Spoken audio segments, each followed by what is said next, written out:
এই মটরশুঁটিগুলোকে ছাড়িয়ে mixing বোলেতে paste করে নিয়েছি। এর সাথে আদা কুচি, কাঁচা লঙ্কা কুচি দিয়েছি।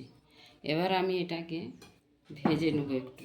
প্রথমে কড়াতে তেল গরম হচ্ছে, ওটাতে একটুখানি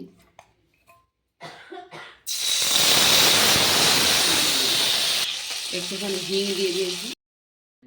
একভাবে প্রথমে যে খুঁটির মতো করে নিয়েছি, নিয়ে এবার তাতে আমার এই যে মটরশুঁটিটা ভাজা ভাজা হয়েছিল এটা দিয়ে দেব।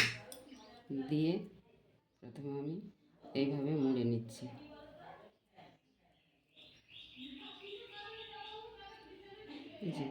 নিয়ে আমি যেমন করে লিচিকে করে নিলাম। এবার আমি ভেজে নেব, বেলে নেব এইভাবে, যেমন করে লুচি বেলা হয় সেইভাবে আমি একটু এইভাবে বেলে নিচ্ছি।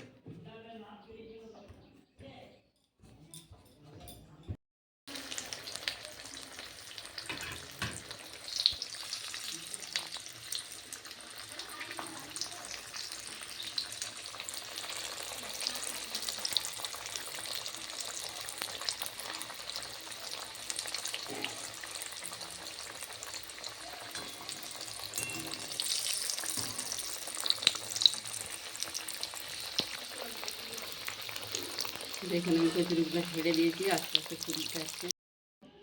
দেখুন কত সুন্দর হয়েছে, খেতেও খুব ভালো লাগবে।